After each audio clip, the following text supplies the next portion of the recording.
அஸ்ஸலாமு அலைக்கும் வரஹ்மத்துல்லாஹி வபரகாத்துஹு. தினமும் ஓர் உபதேசம்.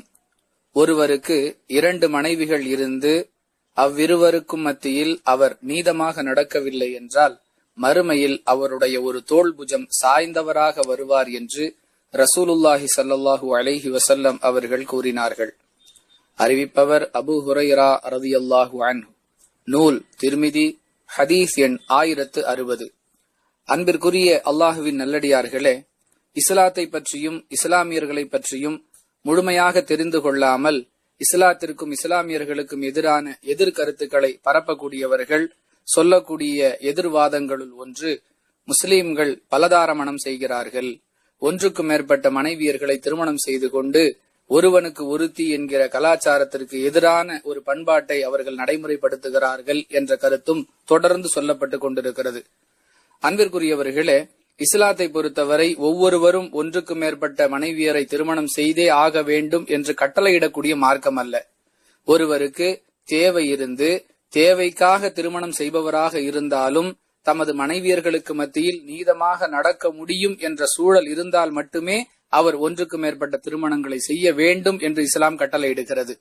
உடலால், பொருளால், நேரத்தால் அனைத்து விதங்களிலும் மனைவியர்களுக்கு மத்தியில் நீதமாக நடக்க வேண்டும் என்ற கட்டளையை தொடர்ந்தே அவர் ஒன்றுக்கு மேற்பட்ட திருமணங்களை செய்வது குறித்து யோசிக்க வேண்டும். ஒரு நேரத்தில் 4 மனைவியரை ஒருவர் திருமணம் செய்து கொள்ளலாம் என்றுதான் இஸ்லாம் சொல்லுகிறதே தவிர, எத்தனை பேருடன் வேண்டுமானாலும் ஒரு முஸ்லிம் வாழலாம் என்றெல்லாம் தவறான கருத்துக்கள் பரப்பப்படுகின்றனவே, அவற்றிற்கு எதிராக நாம் தெளிவான ஒரு விளக்கத்தை அளிக்க வேண்டும் என்பதற்காகவே இந்த பதிவை சமர்ப்பிக்கின்றோம். அப்படி ஒரு மனிதர் எத்தனை பெண்களை வேண்டுமானாலும் மணந்து கொள்ளலாம் என்றெல்லாம் இஸ்லாம் சொல்லவில்லை.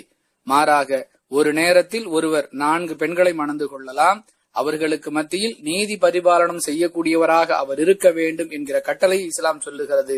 அதனுடைய விளக்கமாகத்தான் இந்த உபதேசம் அமைந்திருக்கிறது.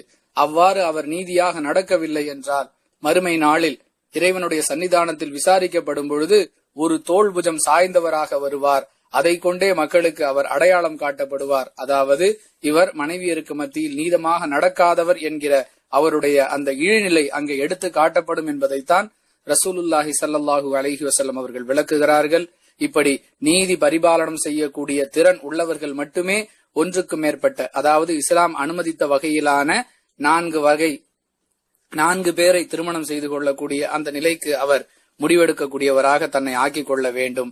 அதற்கு இயலாதவர்கள் இந்த நிலையை அடைய முடியாது, அடையக்கூடாது என்பதுதான் இஸ்லாமிய கருத்து.